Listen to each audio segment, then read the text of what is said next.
on the recommendations contained in the above report. Item number 2, माननीय वित्त मंत्री Nirmala Sitharaman ji.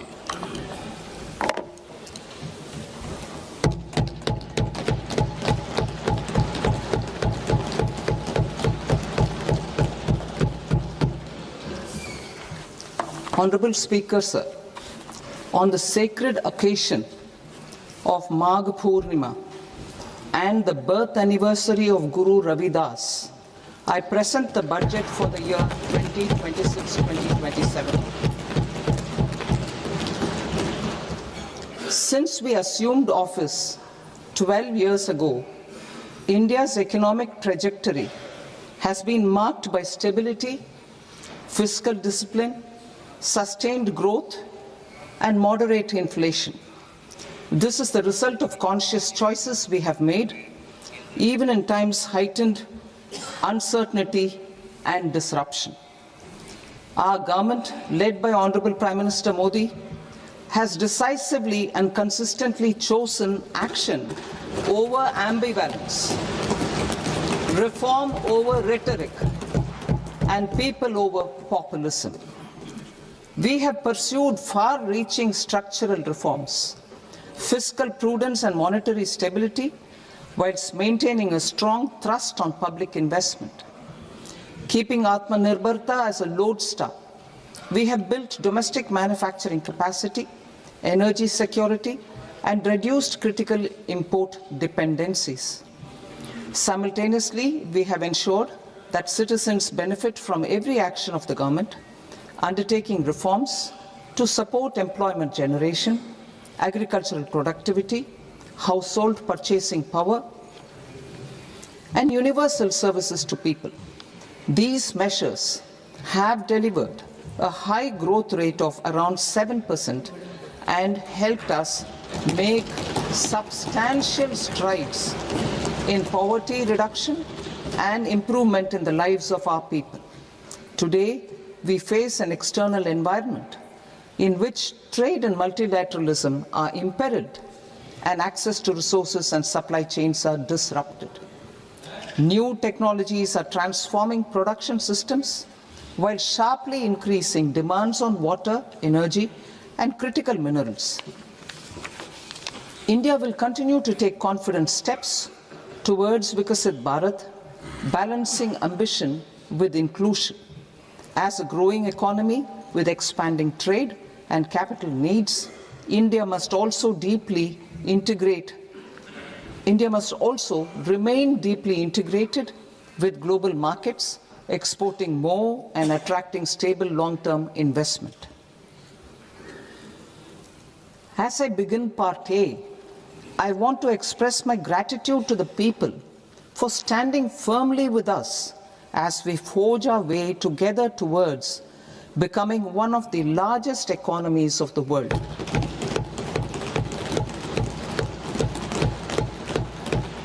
Our aim is to transform aspiration into achievement and potential into performance as we ensure that the dividends of growth reach every farmer, the scheduled caste, the scheduled tribes, the nomads, the youth, the poor, and the women.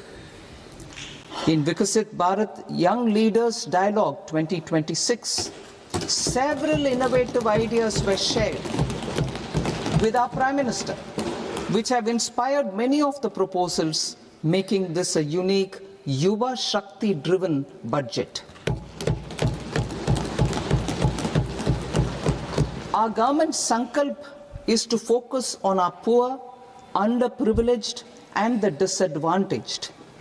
To deliver on this sankalp, and given that this is the first budget prepared in Kartavya Bhavan, we are inspired by three Kartavya. Our first Kartavya is to accelerate and sustain economic growth by enhancing productivity and competitiveness and building resilience to volatile global dynamics.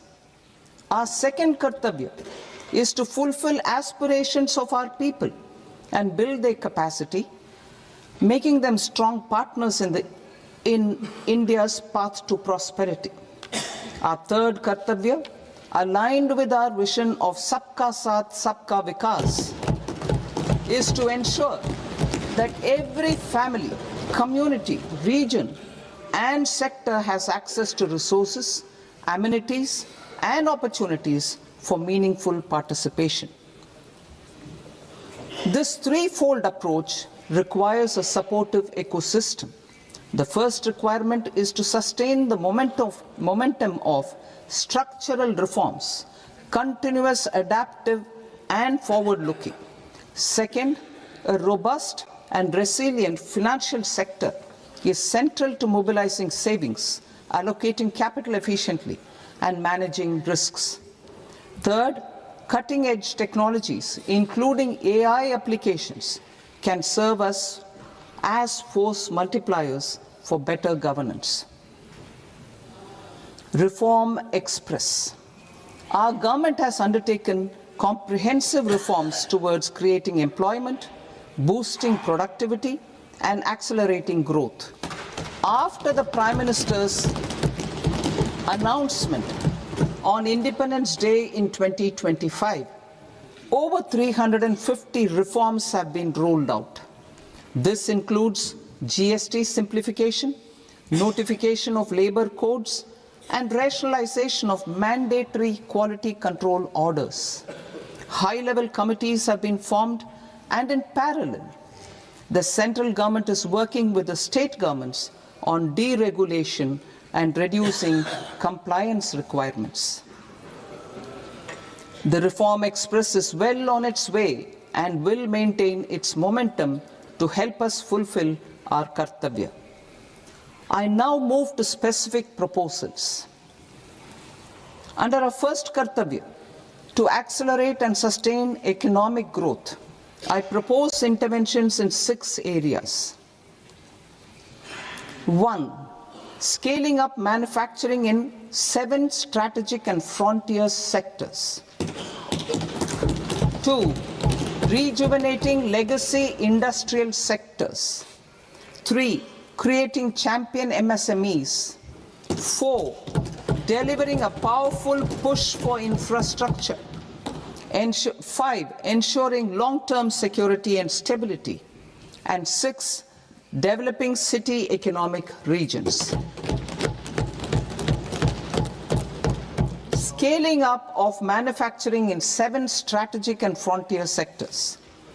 Biopharma Shakti, meaning biopharma strategy for health advancement through knowledge, technology, and innovation. India's disease burden is observed to be shifting towards non-communicable diseases like diabetes, cancer, and autoimmune disorders. Biologic medicines are key to longevity and quality of life at affordable costs. To develop India as a global biopharma manufacturing hub,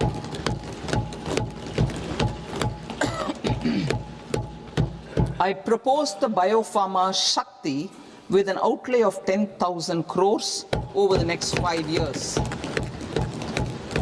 This will build the ecosystem for domestic production of biologics and biosimilars. The strategy will include a biopharma-focused network with 3 new national institutes of pharmaceutical education and research, popularly known as NIPERs, and upgrading 7 existing ones. It will also create a network of 1,000 accredited India clinical trials sites. We propose to strengthen the Central Drug Standard Control Organization to meet global standards and approve timeframes through approval timeframes through a dedicated scientific review cadre and specialists. India's Semiconductor Mission 1.0 expanded India's semiconductor sector capabilities. Building on this, we will launch ISM 2.0 to produce equipment and materials, design full-stack Indian IP, and fortify supply chains. We will also focus on industry-led research and training centers to develop technology and skilled workforce. The Electronics Components Manufacturing Scheme, launched in April 2025 with an outlay of 22,919 crores, already has investment commitments at double the targets. We propose to increase the outlay to 40,000 crores to capitalize on this momentum.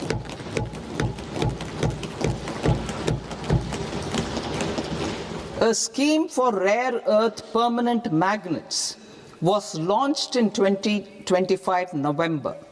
We now propose to support the mineral-rich states of Odisha, Kerala, Andhra Pradesh and Tamil Nadu to establish dedicated rare earth corridors to promote mining, processing, research and manufacturing.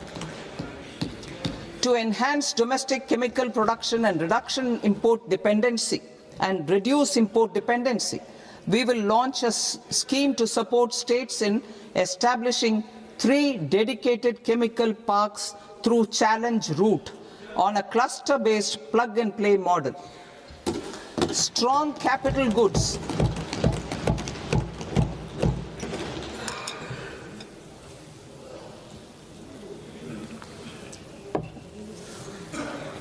Strong capital goods capability is a determinant of productivity and quality across different sectors. Towards building this capacity, I propose the following. High-tech tool rooms will be established by central public sector enterprises at 2 locations as digitally enabled automated service bureaus that locally design, test and manufacture high-precision components at scale and at lower cost. 2. A scheme for enhancement of construction and infrastructure equipments will be introduced to strengthen domestic manufacturing of high value and technologically advanced CIE. This can range from lifts in a multi-storied apartment or firefighting equipment in multiplexes, large or small, and to tunnel boring equipments for building metros and high-altitude roads. I also propose a scheme for container manufacturing to create a globally competitive container manufacturing ecosystem with a budgetary allocation of 10,000 crores over a 5-year period. For the labor-intensive textile sector, I propose an integrated program with 5 subparts. 1. The National Fiber Scheme for self-reliance in natural fibers, such as silk, wool and jute, man-made fibers and new age fibers. Textile expansion and employment scheme to modernize traditional clusters with capital support for machinery, technology upgradation and common testing and certification centers. 3. The National Handloom and Handicraft Program to integrate and strengthen existing schemes and ensure targeted support for weavers and artisans. Tex Eco Initiative to promote globally competitive and sustainable textiles and apparels. Samarth 2.0 to modernize the upgrade the textile skilling ecosystem through collaboration with industry and academic institutions. Further, I propose to set up mega textile parks in challenge mode. They can also focus on bringing value addition to technical textiles. I propose to launch the Mahatma Gandhi Gram Swaraj initiative to strengthen khadi, handloom and handicrafts. This will help in global market linkage and branding. It will streamline and support training, skilling, quality of process and production. This will benefit our weavers, village industries, one district, one product ODOP initiative and also our rural youth. India has the potential to emerge as a global hub for high-quality, affordable sports goods. I propose a dedicated initiative for sports goods that will promote manufacturing, research, and innovation in equipment design as well as material sciences. Rejuvenation of legacy industrial clusters. I propose to introduce a scheme to revive 200 legacy industrial clusters to improve their cost competitiveness and efficiency through infrastructure and technology upgradation. Creating champion SMEs and supporting micro enterprises. Recognizing MSMEs as a vital engine of growth, I propose a three-pronged approach to help them grow as champions. Equity support. I propose to introduce a dedicated 10,000 crores SME growth fund to create future champions, incentivizing enterprises based on select criteria. I also propose to top up the Self-Reliant India Fund set up in 2021 with 2,000 crores to continue support to micro enterprises and maintain their access to risk capital. Liquidity support. With TREDS, more than 7 lakh crore has been made available to MSMEs. To leverage its full potential, I propose 4 measures. 1. Mandate TREDS as the transaction settlement platform for all purchases from MSMEs by CPSEs, serving as a benchmark for other corporates. 2.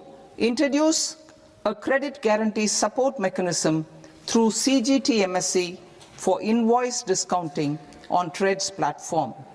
3. Link GEM with TREDS for sharing information with financiers about government purchases from MSMEs, encouraging cheaper and quicker financing. 4. Introduce TREDS receivables as asset-backed securities, helping develop a secondary market, enhancing liquidity and settlement of transactions. Professional support. Government will facilitate professional institutions such as the ICAI, ICSI, ICMAI to design short-term modular courses and practical tools to develop a cadre of corporate mitras, especially in Tier 2 and Tier 3 towns. These accredited para-professionals will help MSMEs meet compliance requirements at affordable costs. Infrastructure. During this past decade, our government has undertaken several initiatives for large-scale enhancement of public infrastructure, including through new financing instruments such as Infrastructure Investment Trust (InvITs) and Real Estate Investment Trust (REITs), and institutions like NIIF and NABFID. We shall continue to focus on developing infrastructure in cities with over 5 lakh population, that is Tier 2, Tier 3 cities, which have expanded to become growth centers. Public capital expenditure has increased manifold from 2 lakh crore in 2014-15 to an allocation of 11.2 lakh crore in BE 25-26.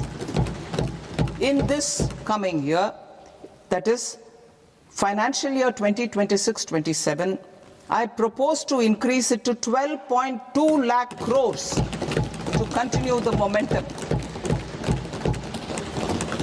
To strengthen the confidence of private developers regarding risks during infrastructure development and construction phase, I propose to set up an infrastructure risk guarantee fund to provide prudentially calibrated partial credit guarantee to lenders. Over the years, rights have emerged as a successful instrument for asset monetization. I propose to accelerate recycling of significant real estate assets of the CPSEs through the setting up of dedicated rights. To promote environmentally sustainable movement of cargo, I propose to 1. Establish new dedicated freight corridors connecting Dankuni in the east to Surat in the west. Operationalize 20 new national waterways over the next 5 years. Starting with National Waterways 5 in Orissa to connect mineral-rich areas of Talcher and Angul and industrial centers like Kalinga Nagar to the ports of Paradeep and Dhamra. Training institutes will be set up as regional centers of excellence for development of required manpower for these waterways. This will benefit youth in the entire stretch of the waterways to train and acquire skills.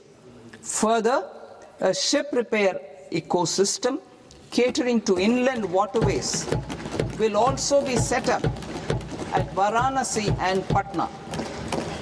And C, launch a coastal cargo promotion scheme for incentivizing a modal shift from rail to road to increase the share of inland waterways and coastal shipping from 6% to 12% by 2047. To enhance last mile and remote connectivity and promote tourism, I propose to give incentives to indigenize manufacturing of seaplanes.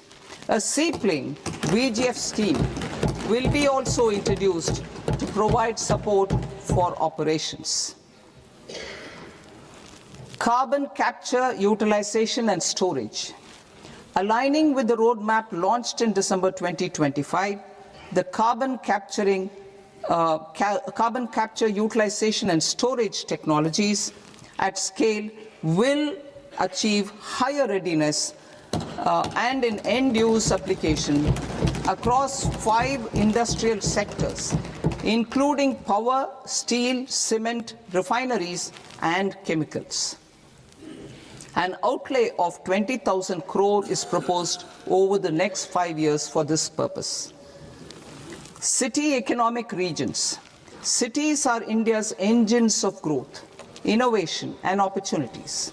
We shall now focus on Tier 2, Tier 3 cities, and even temple towns, which need modern infrastructure and basic amenities.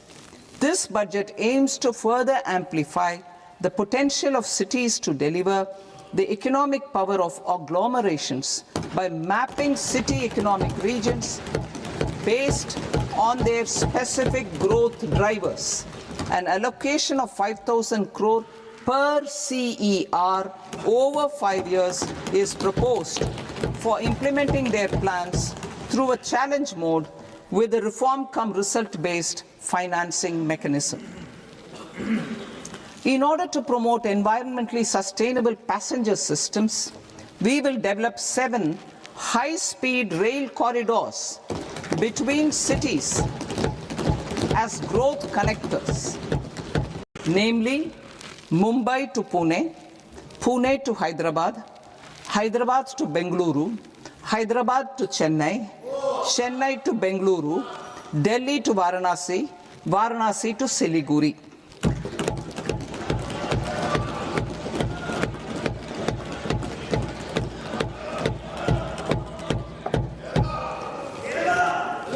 Financial sector.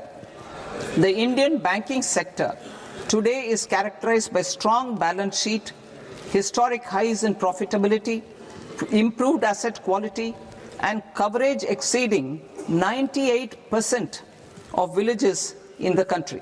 At this juncture, we are well placed to futuristically evaluate the measures needed to continue on the path of reform-led growth of this sector. I propose setting up a high-level committee on banking for Vikasit Bharat. High-level committee on banking for Vikasit Bharat to comprehensively review the sector and align it with India's next phase of growth, while safeguarding financial stability, inclusion, and consumer protection. The vision for NBFCs for Vikasit Bharat has been outlined with clear targets for credit disbursement and technology adoption in order to achieve scale and improve efficiency in the public sector NBFCs. As a first step, it is proposed to restructure the Power Finance Corporation and Rural Electrification Corporation. I propose a comprehensive review of the foreign exchange management non-debt instruments rules to create a more contemporary, user-friendly framework for foreign investments consistent with India's evolving economic priorities. Corporate bond market. I propose to introduce a market-making framework with suitable access to funds and derivatives on corporate bond indices. I also propose to introduce total return swaps on corporate bonds. Municipal bonds. To encourage the issuance of municipal bonds of higher value by larger cities, I propose an incentive of 100 crore rupees for a single bond issuance. 100 crore rupees for a single bond issuance of more than 1,000 crore. The current scheme under Amrit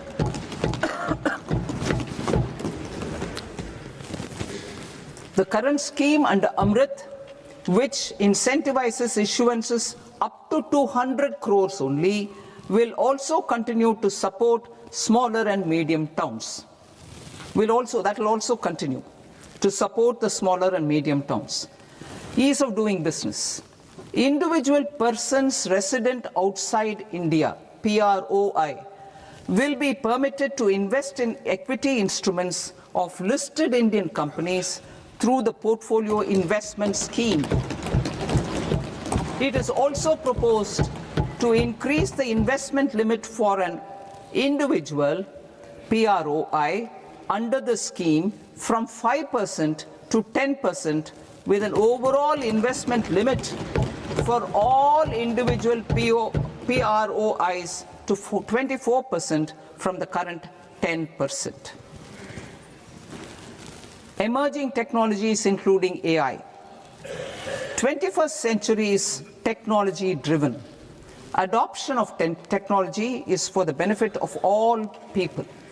Farmers in the field, women in STEM, youth keen to upskill, and Divyangjan to access newer opportunities.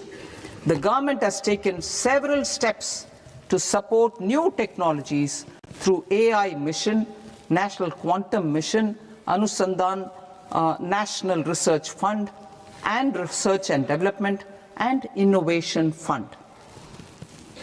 Our second kartavya is to fulfill aspirations and build capacities. Close to 25 crore individuals have come out of multi-dimensional poverty through a decade of our government's sustained and reform-oriented efforts.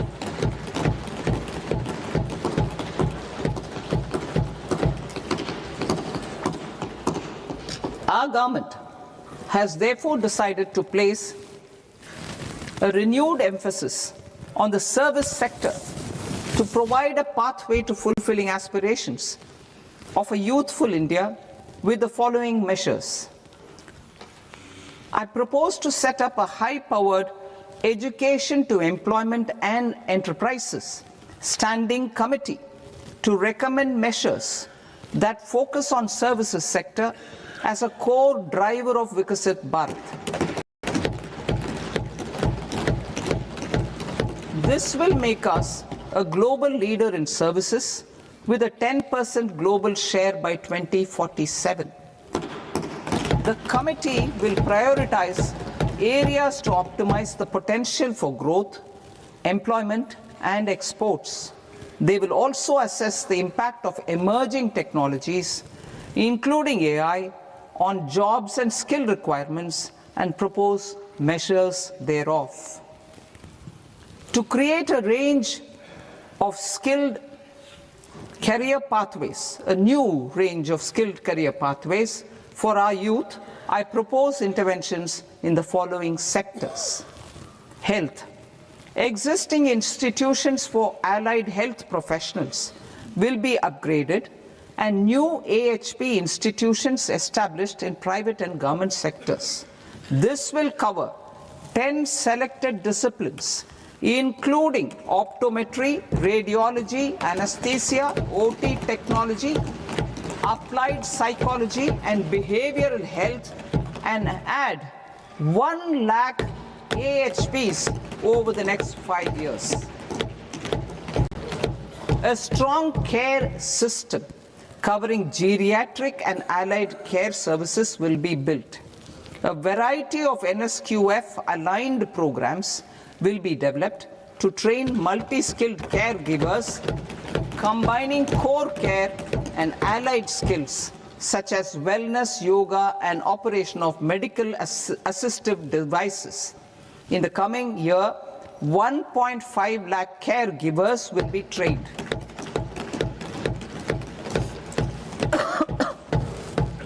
Hubs for medical value tourism. To promote India as a hub for medical tourism services, I propose to launch a scheme to support states in establishing 5 regional medical hubs in partnership with the private sector. These hubs will serve as integrated healthcare complexes that combine medical, educational, and research facilities. They will have Ayush centers, medical value tourism facilitation centers, and infrastructure for diagnostics, post-care, and rehabilitation. These hubs will provide diverse opportunities, job opportunities for health professionals, including doctors and AHPs. Ancient Indian yoga, already respected in several parts of the world, was given a mass global recognition when Honorable Prime Minister took it to the UN.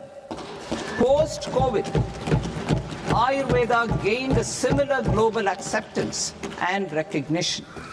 Exporting quality Ayurveda products helps farmers who grow the herbs and youth who process the products. To meet growing global demand, a few more steps are being taken. I propose to 1. Set up 3 new All India Institutes of Ayurveda. 2. Upgrade Ayush pharmacies and drug testing labs for higher standards of certification ecosystem and make available more skilled personnel. 3. Upgrade the WHO Global Traditional Medicine Center in Jamnagar to bolster evidence-based research, training, and awareness for traditional medicine. Animal husbandry. Livestock contributes to close to 16% of farm income, including of poor and marginal households. To scale up availability of veterinary professionals by more than 20,000, I propose to roll out a loan-linked capital subsidy support scheme for establishment of veterinary and para-veterinary colleges, veterinary hospitals, diagnostic laboratories, and breeding facilities in private sector. Collaboration between Indian and foreign institutions will also be facilitated. Orange economy. India's animation, visual effects, gaming and comics sector, AVGC sector, is a growing industry projected to require 2 million professionals by 2030. I propose to support the Indian Institute of Creative Technologies, Mumbai, in setting up AVGC content creator labs in 15,000 secondary schools all over the country and 500 colleges. The Indian design industry is expanding rapidly, and yet there is a shortage of Indian designers. I propose to establish, through Challenge Route, a new National Institute of Design to boost design education and development in the eastern region of India. Education. Our government will support states through Challenge Route in creating 5 university townships in the vicinity of major industrial and logistics corridors. These planned academic zones will host multiple universities, colleges, and research institutions, skill centers, and residential complexes. In higher education, STEM institutions, prolonged hours of study and laboratory work pose some challenges for girl students. Through VGF, Viability Gap Funding and capital support, one girls' hostel will be established in every district.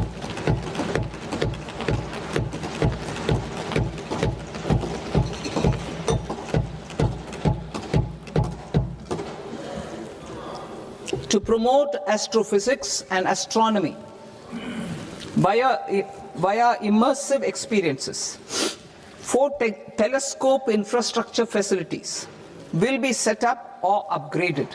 The National Large Solar Telescope, the National Large Optical Infrared Telescope, the Himalayan Chandra Telescope, and the Cosmos 2 Planetarium. Tourism. The tourism sector has the potential to play a large role in the employment generation, forex earnings, and expanding the local economy. I propose to set up a National Institute of Hospitality by upgrading the existing National Council for Hotel Management and Catering Technology. It will function as a bridge between academia, industry, and government. I also propose a pilot scheme for upskilling 10,000 guides in 20 iconic tourist sites through a standardized, high-quality, 12-week training course in hybrid mode in collaboration with the Indian Institute of Management. A national destination digital knowledge grid will be established to digitally document all places of significance, cultural, spiritual, and heritage. This initiative will create a new ecosystem of jobs for local researchers, historians, content creators, and technology partners. India has the potential and opportunity to offer world-class trekking and hiking experience. We will develop ecologically sustainable mountain trails in Himachal Pradesh, Uttarakhand, and Jammu Kashmir. Also in Araku Valley in the Eastern Ghats and Podigai Malai in the Western Ghats. Turtle trails along key nesting sites in the coastal areas of Odisha, Karnataka, and Kerala. And 3 bird watching trails along the Pulikat Lake in Andhra Pradesh, Tamil Nadu. It's on the border. Under the visionary leadership of Honorable Prime Minister, we established the International Big Cat Alliance in 2024. This year, India is hosting the first ever Global Big Cat Summit, where heads of governments and ministers from 95 range countries will deliberate on collective strategies for conservation. Heritage and culture tourism. I propose to develop 15 archaeological sites, including Lothal, Dolavira, Rakigadi, Adichanallu, Saranath, Hastinapur, and Leh Palace into vibrant experiential cultural destinations. Excavated Excavated landscapes will be open to the public through curated walkways. Immersive storytelling skills and technologies will be introduced to help conservation labs, interpretation centers, and guides. The sports sector provides multiple means of employment, skilling, and job opportunities. Taking forward the systematic nurturing of sports talent which is set in motion through the Khelo India program earlier, I propose to launch a Khelo India mission to transform the sports sector over the next decade. The mission will facilitate an integrated talent development pathway supported by training centers which are foundational, intermediate, and elite levels. B, systematic development of coaches and support staff. C, integration of sports science and technology. D, competitions and leagues to promote sports culture and provide platforms. And E, development of sports infrastructure for training and competition. Our third Kartavya aligns with our vision of Sabka Saath, Sabka Vikas towards Vikasit Bharat.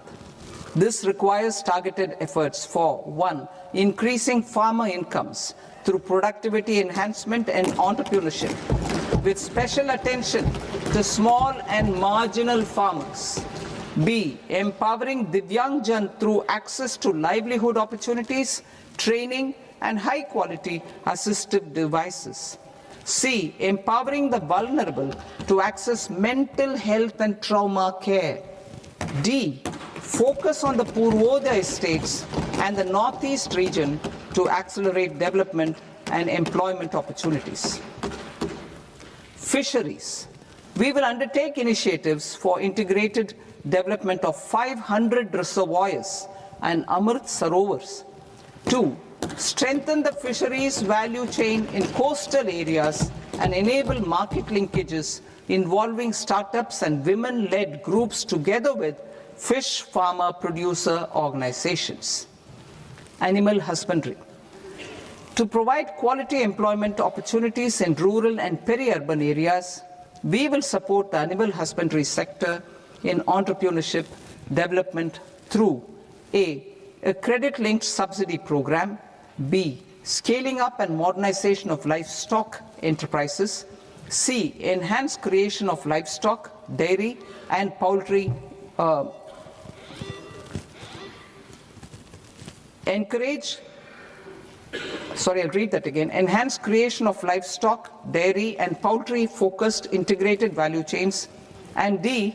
Encourage creation of livestock farmer-producer organizations. High-value agriculture. To diversify farm outputs, increase productivity, enhance farmers' incomes, and create new employment opportunities, we will support high-value crops such as coconut, sandalwood, cocoa, cashew in the coastal areas, agar trees in northeast, and nuts such as almonds, walnuts, and pine nuts in our hilly regions. These, all of them, will be supported. India is the world's largest producer of coconuts. About 30 million people, including nearly 10 million farmers, depend on coconuts for their livelihood. To further enhance competitiveness in coconut production, I propose a coconut promotion scheme to increase production and enhance productivity through various interventions, including replacing and non-productive trees with new saplings or plants or varieties in major coconut growing states. A dedicated program is proposed for Indian cashew and cocoa to make India self-reliant in raw cashew and coconut production and processing, enhance export competitiveness, and transform Indian cashew and Indian cocoa into premium global brands by 2030. Sandalwood. Sandalwood is closely linked to India's social and cultural heritage.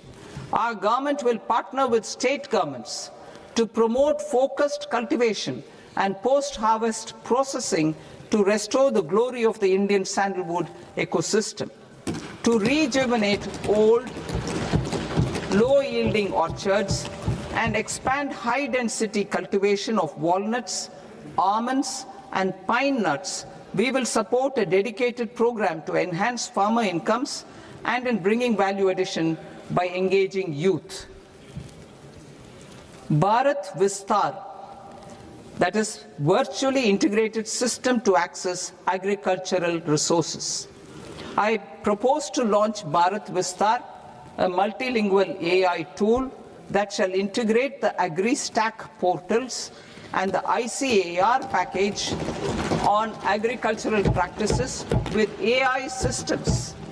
This will enhance farm productivity, enable better decisions for farmers, and reduce risk by providing customized advisory support. She Marts for rural women-led enterprises. Building on the success of Lakpati Didi program, I propose to help women take the next step from credit-linked livelihoods to being owners of enterprises. Self-help entrepreneur, She Marts will be set up as community-owned retail outlets within the cluster-level federations through enhanced and innovative financing instruments. Empowering Divyangjan. Divyangjan Kaushal Yojana. Information technology, AVGC sectors, hospitality and food and beverages sectors often offer task-oriented and process-driven roles which are suitable for Divyangjan. We will ensure dignified livelihood opportunities through industry-relevant and customized training specific to each Divyangjan group. Divyang Sahara Yojana. Timely access to high-quality assistive devices for all eligible Divyangjan is a fundamental need.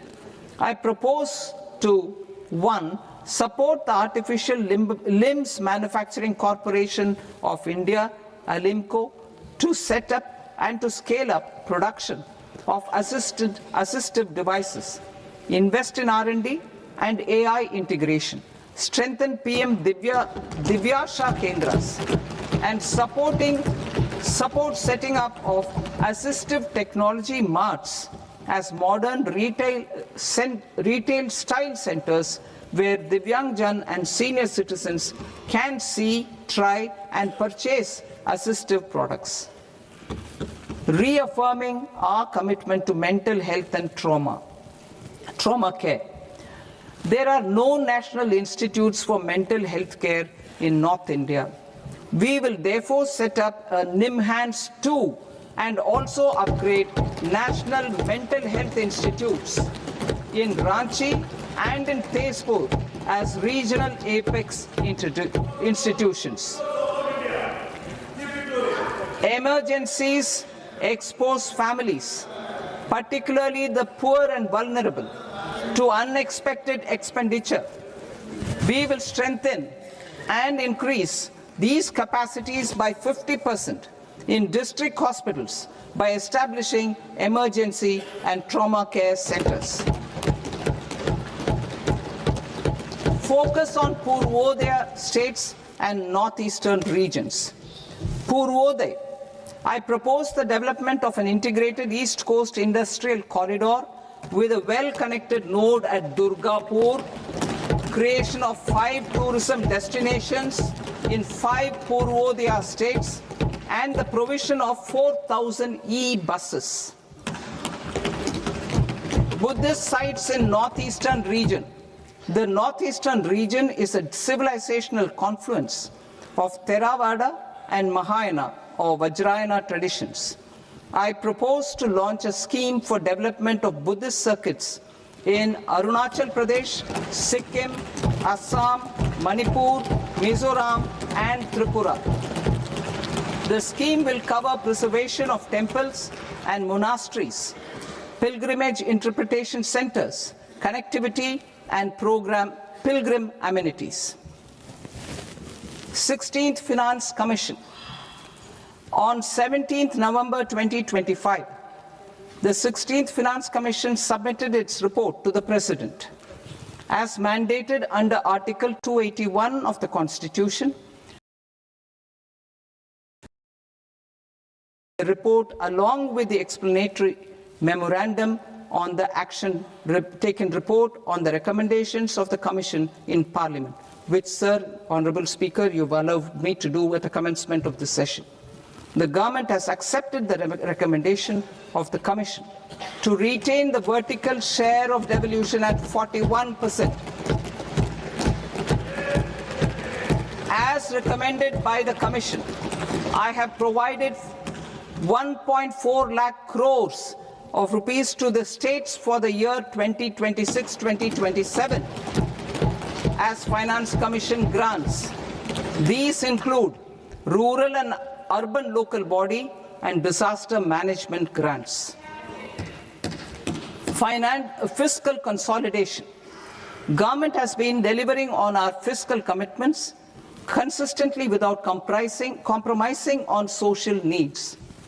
To strive towards accepted standards of fiscal management in Budget 25-26, I had indicated that the central government would target reaching a debt to GDP ratio of 50 plus or minus 1% by 2030-31.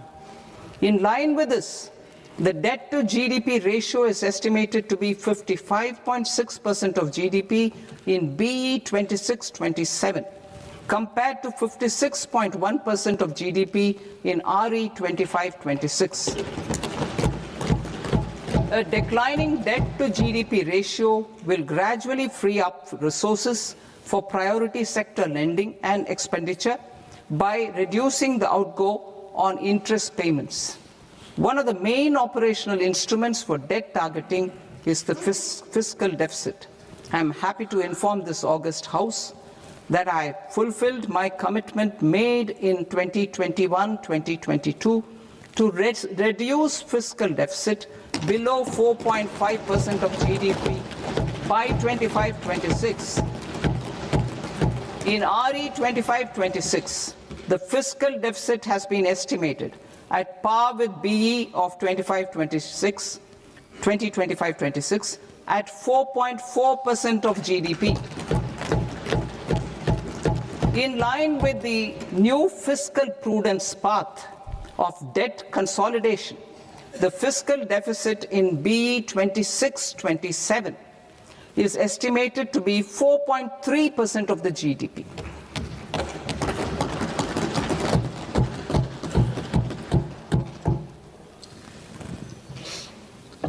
The revised estimates of the non-debt receipts are 34 lakh crore rupees, of which the centre's net tax receipts are 26.7 lakh crore. The revised estimate of the total expenditure is 49.6 lakh crore rupees, of which the capital expenditure is about 11 lakh crores. Budget estimates 2026 to 2027. Coming to 26-27, the non-debt receipts and the total expenditure are estimated as 36.5 lakh crore and 53.5 lakh crore respectively. The centre's net tax receipts are estimated at 28.7 lakh crore rupees. To finance the fiscal deficit, the net market borrowings from dated securities are estimated at 11.7 lakh crore rupees. The balance financing is expected to come from small savings and other sources. The gross market borrowings are estimated at 17.2 lakh crore rupees. I'll now move to Part B. Part B, direct taxes.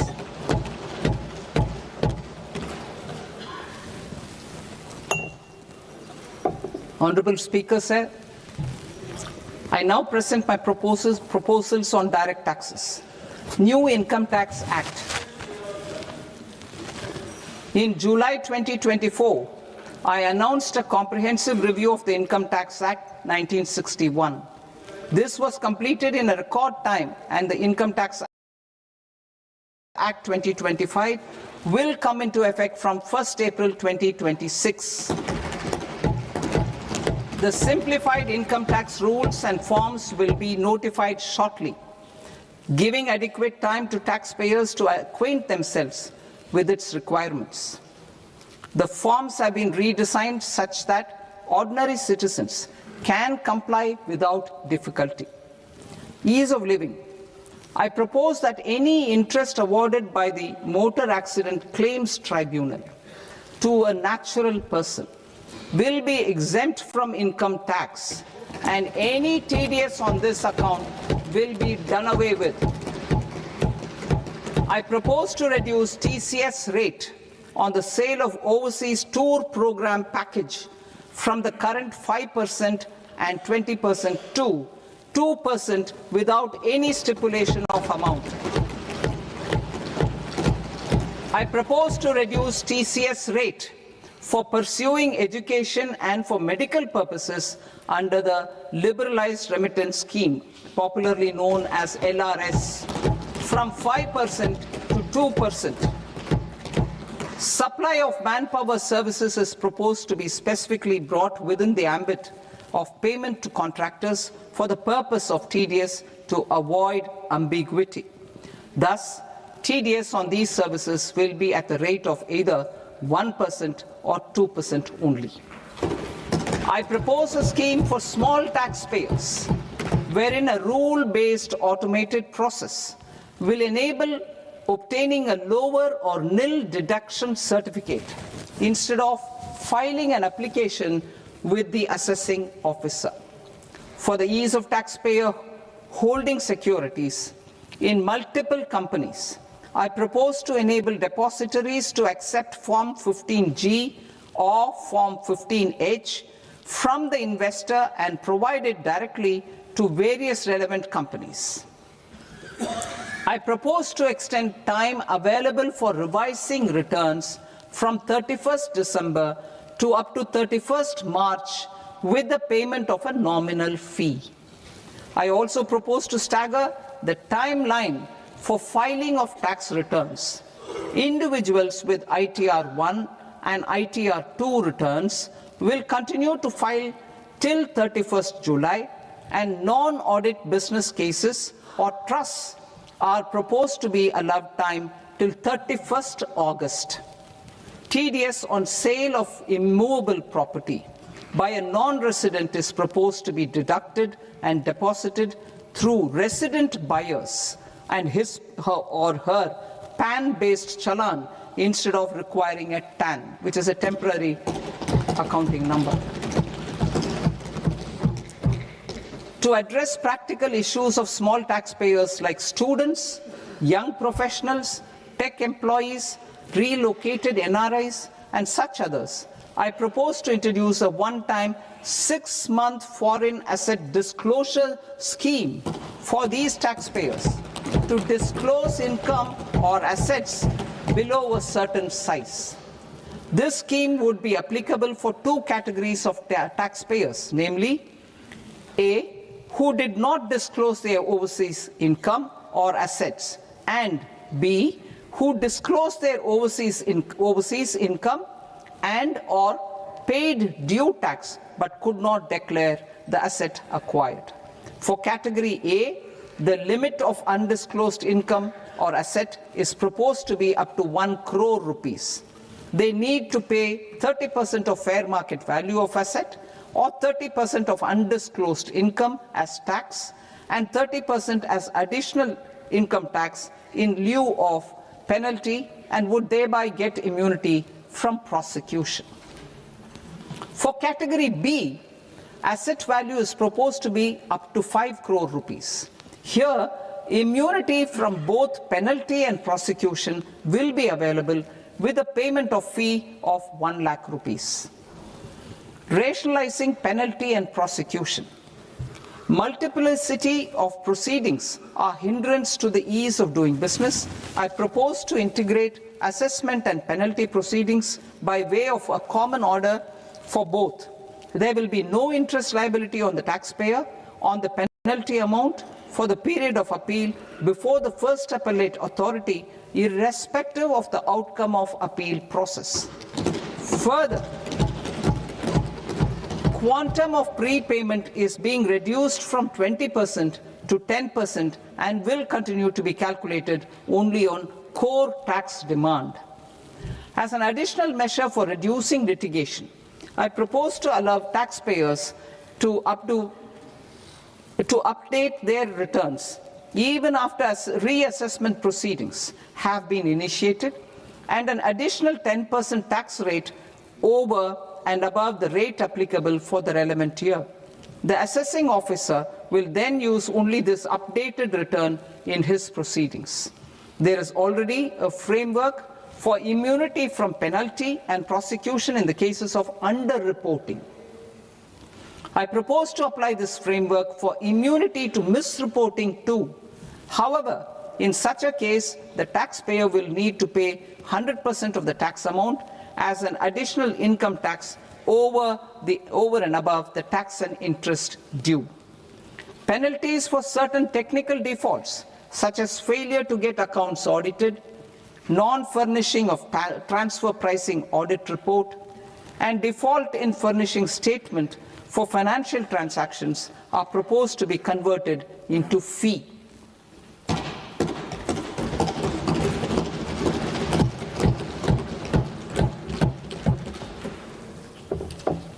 I propose to rationalize prosecution framework under Income Tax Act while maintaining a careful balance for deterrence in some serious offence. Non-production of books of account and documents and requirement of TDS payment where payment is made in kind are being decriminalized. Further, minor offences will attract fine only. The remaining prosecutions will be graded commensurate with the quantum of offence. They will entail only simple imprisonment with maximum imprisonment reduced to 2 years and power to courts to convert even those into fines. There is no penalty. There is no penalty presently for non-disclosure of non-immovable foreign assets with aggregate value less than 20 lakh rupees. I propose to also provide them with immunity from prosecution with retrospective effect from 1/10/2024.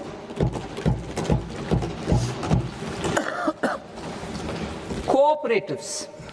Deduction is already allowed to a primary cooperative society engaged in supplying milk, oilseeds, fruits or vegetables raised or grown by its members.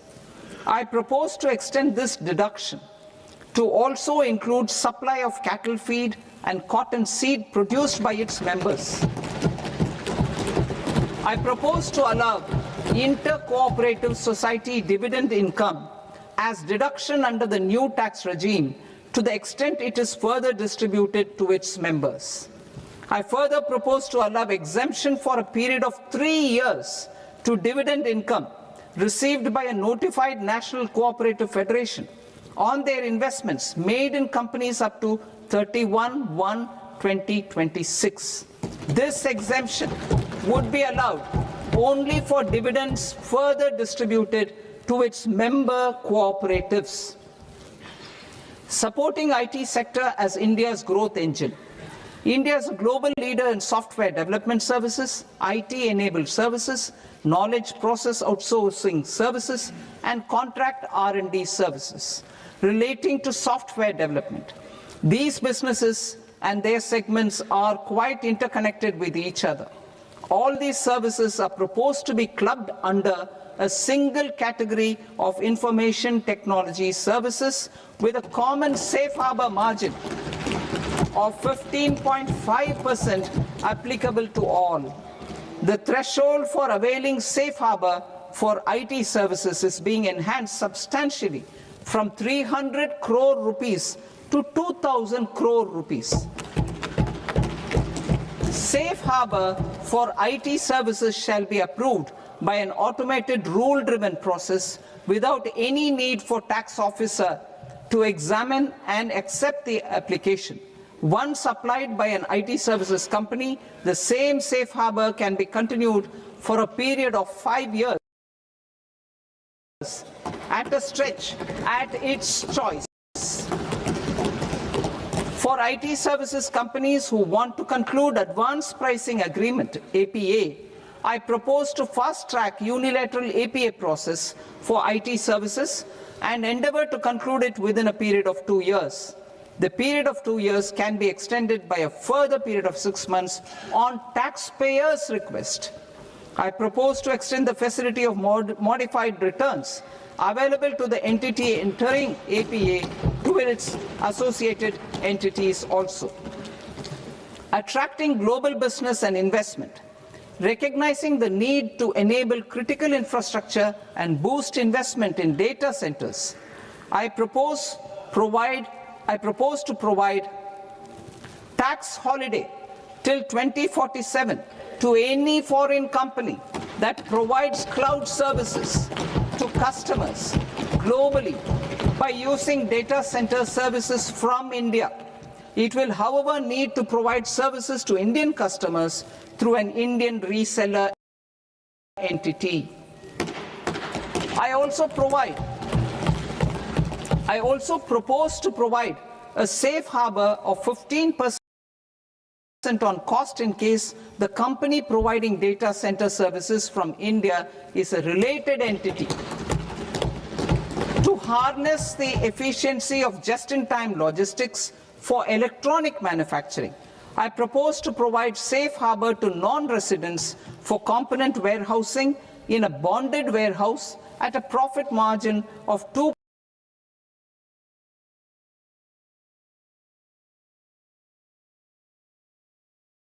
of the invoice value. The resultant tax of about 0.7% will be much slower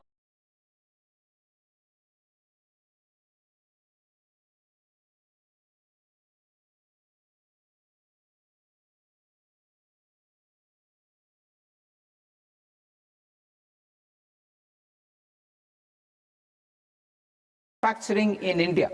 I propose to provide exemption from income tax for 5 years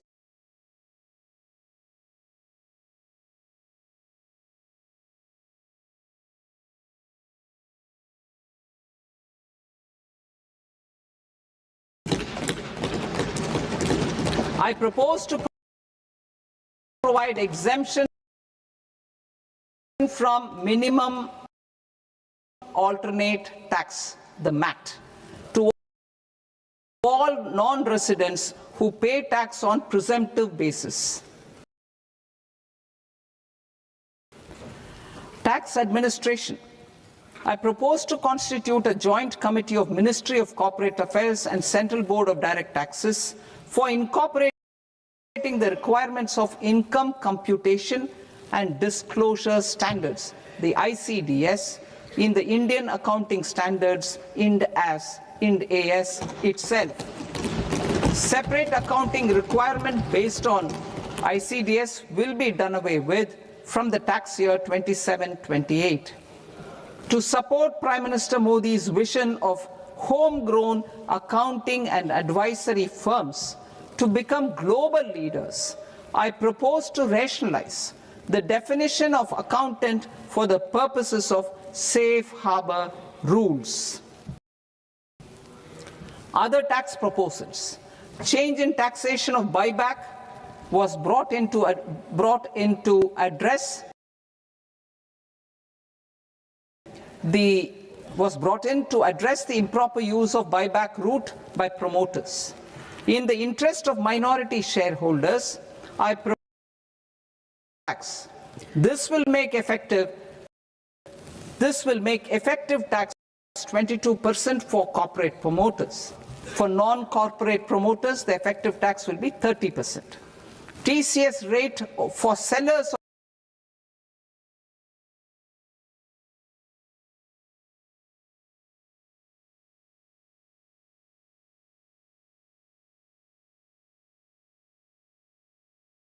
specific goods, namely alcoholic liquor,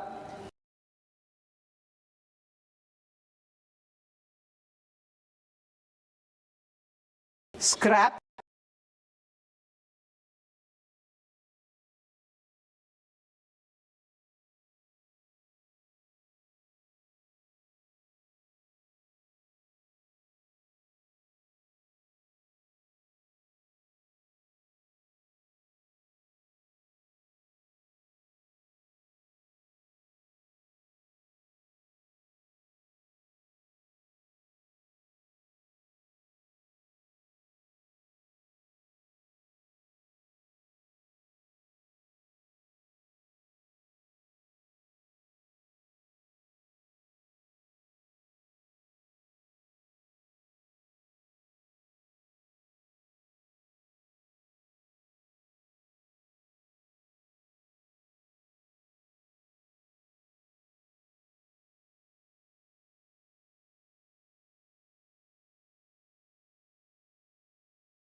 will be rationalized to 2%, and that on tender leave.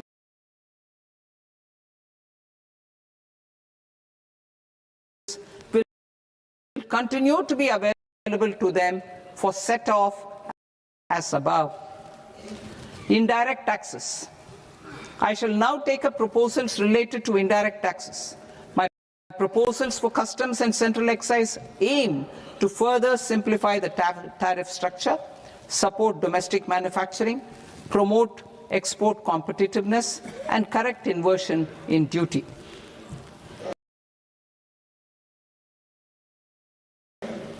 To continue weeding out long continuing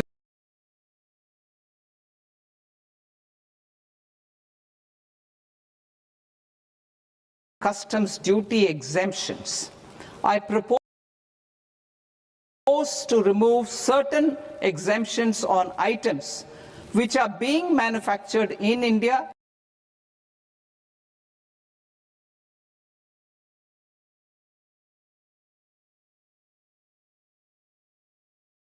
or where the imports are negligible.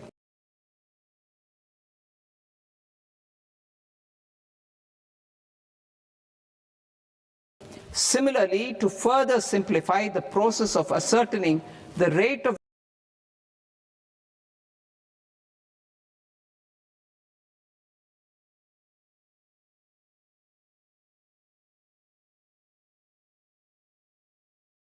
duty applicable on a particular item, I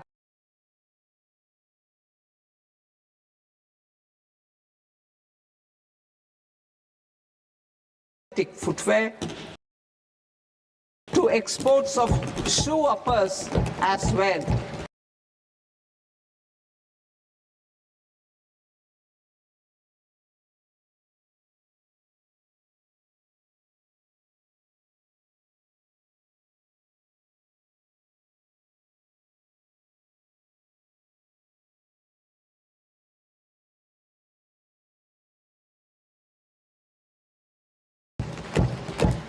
I propose to extend the time period for export of final product from the sodium antimonate for use in manufacture of solar glass. Nuclear power. I propose to extend the existing basic customs duty exemption on imports of goods required for nuclear power projects till the year 2035 and expand it for all nuclear plants irrespective of their capacity. Critical minerals. It is proposed to provide basic customs duty exemption to the import of capital goods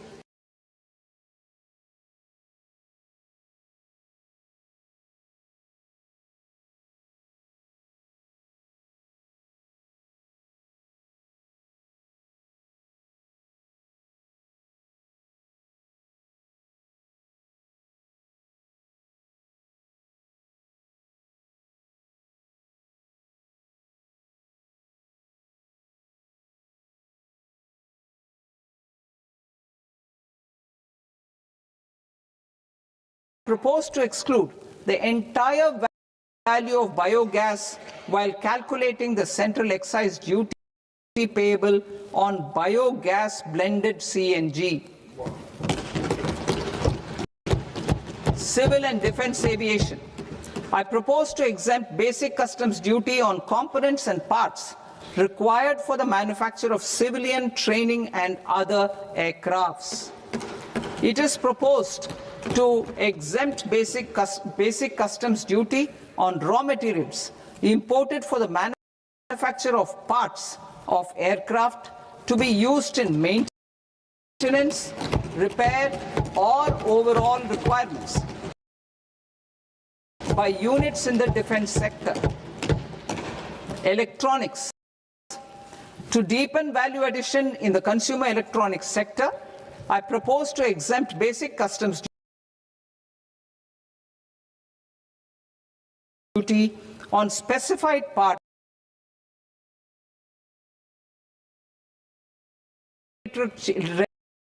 Regulatory changes will be undertaken to operationalize the measures while ensuring level playing field for the units working in the DTA. Ease of living. To rationalize the customs duty structure for goods imported for personal use.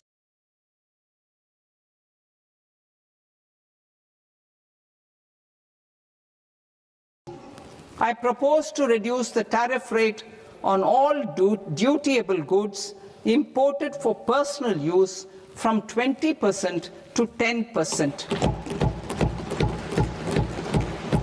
To provide relief to patients, particularly those suffering from cancer, I propose to exempt basic customs duty on 7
drugs or medicines.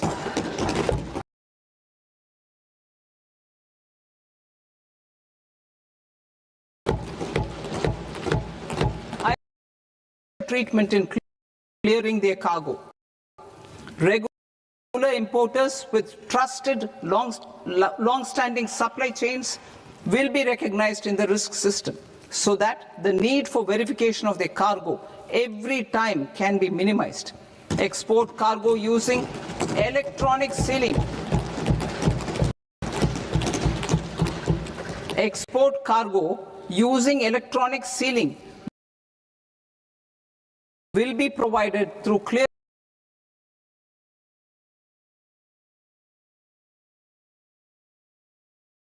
ship. For import of goods not needing a trusted importer, an arrival of goods will automatically notify customs for completing their clearance formalities. This will enable goods to be released immediately on arrival. The customs warehouse framework will be transformed into a warehouse operator-centric system with a self-declaration and risk-based audit. These reforms will move away from the current system of officer-dependent approvals and reduce transaction delays and compliance costs. Ease of doing business.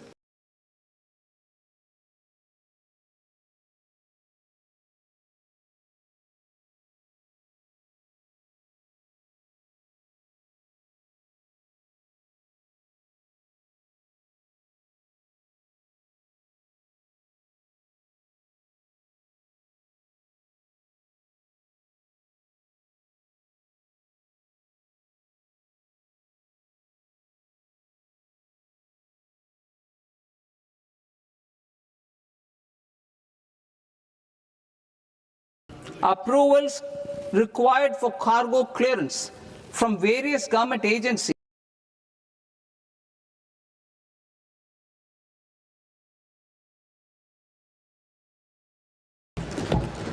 processes involved in clearance of food,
in clearing their cargo. Regular importers with trusted long-standing supply chains will be recognized in the risk system so that the need for verification of their cargo every time can be minimized. Export cargo using electronic sealing. Export cargo using electronic sealing will be provided through clearance from the factory premises to the ship. For import of goods not needing any compliance, filing of bill of entry by a trusted importer, and arrival of goods will automatically notify customs for completing their clearance formalities. This will enable goods to be released immediately on arrival. The customs warehouse framework will be transformed into a warehouse operator-centric system with a self-declarations, electronic tracking, and risk-based audit.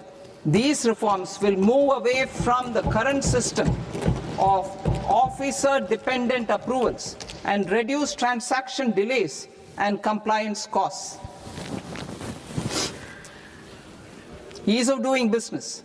Approvals required for cargo clearance from various government agencies will be seamlessly processed through a single and interconnected digital window by the end of the financial year. Processes involved in clearance of food, drugs, plant, and animal